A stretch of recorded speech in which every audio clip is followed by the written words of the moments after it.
Section 4. Chinese Logistics. Upon completing this section, you will have a brief understanding of current obstacles and opportunities in Chinese logistics and be able to choose logistics strategies for doing business in China. Prior to the 1980s, "Build a road to connect every village" was one of the slogans of local governments. The basic task for China was to build primitive roads to meet basic transportation needs. Since the open and reform policy was introduced in 1978, China has invested heavily in logistics infrastructure. The investment has improved China's logistics service level to a new height. However, China still has a long way to go before it establishes a modern logistics system. In this section, you will learn about fast facts, obstacles to logistics in China, and logistics strategies in China. All transportation sections in China have grown rapidly during the past few years. China has over 56,545 miles of railway and approximately 2.2 million miles of roadway, including more than 46,000 miles of highway. Also, by 2012, China had 182 commercial airports. In 2011, transportation and logistics expenditures accounted for 17.8% of GDP in China, compared with about 7% in the United States. The Chinese government's policy goals are to attract more foreign investment and meet growing transportation needs from the domestic market. China's plan includes construction of a high-speed railway system, the launch of a passenger-only railway system, reform of the current management of the nationwide transportation system, and a focus on the construction of a highway system. However, as logistics operations cover the entire process of purchasing, manufacturing, and distributing products, it involves many activities. Contrary to the achievements in infrastructure improvement, the management and concept of supply chain service have been far behind many countries in the world. While the development in the logistics market may create huge opportunities for the logistics investors, such as UPS Logistics, TNT Logistics, MAERSK Logistics, and others, the poor service provided by Chinese logistics providers could result in disastrous losses for the manufacturers and marketers of multinational firms. The first and biggest obstacle to logistics service in China is the backwards management and service concept. Prior to the 1980s, the manufacturing and distribution of all industrial and consumer goods was strictly controlled by the centrally planned economy. Under this system, a special nationwide division of the economy was responsible for all warehousing and transportation services. For various reasons, this division lacked efficiency and involved a huge amount of waste. Worse than those problems was the lack of the concept of an integrated supply chain. Even after more than 20 years of evolution, the management of logistics service is still far from the requirements of a modern supply chain system. Different functions of the supply chain, such as packaging, warehousing, manufacturing, and distribution, are still isolated from one another.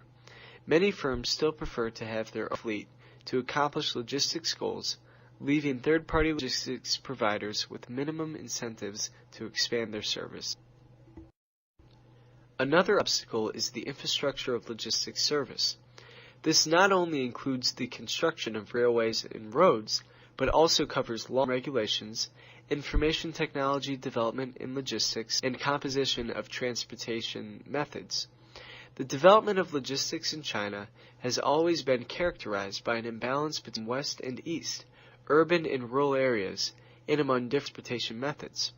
Accordingly, logistics service in the eastern part of China is usually better than in the western part of China. Likewise, urban areas have better logistics providers than rural areas.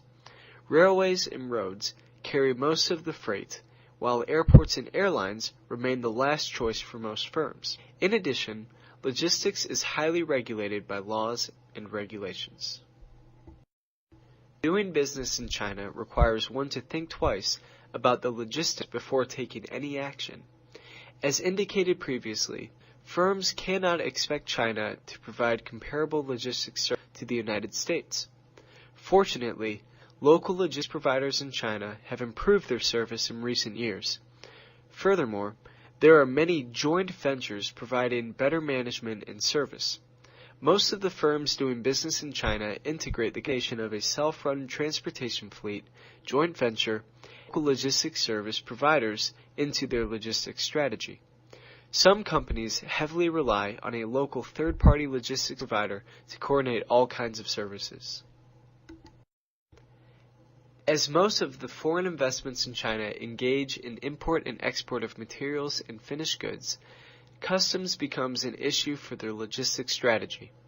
Similar to government agencies, customs in China is often criticized for inefficiencies, bribery problems, and outdated regulations. In practice, many firms include the customs relationship as a critical criterion when evaluating a logistics provider's competencies. In this area, local logistics firms usually have advantages over joint ventures. BJ is a leading consumer products manufacturer and marketer in the worldwide market. It created and marketed its first brand of shampoo in China in 1988. Since its first step into China's market, it has established a strategy for supply chain management. Currently, its market share in the shampoo market is 50%. Its products can be found in even the most remote areas of China. How did it achieve this goal?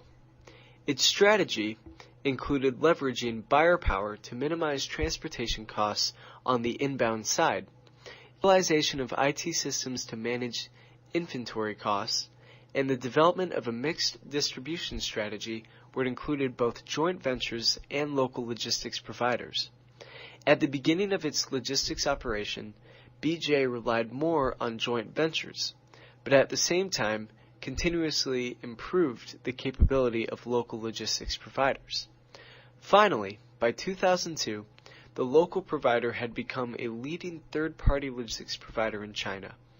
In this win-win logistics strategy, both BJ and the local logistics provider experienced rapid growth and formed a strategic alliance in supply chain management.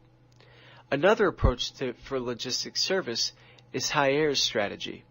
Haier is one of the leading manufacturers in consumer electronic products in North China. Due to the lack of a qualified third-party logistics provider, it established its own logistics branch. As a result, the branch grew to be one of the revenue generators. Therefore, Haier believed to become a third-party logistics provider for other firms.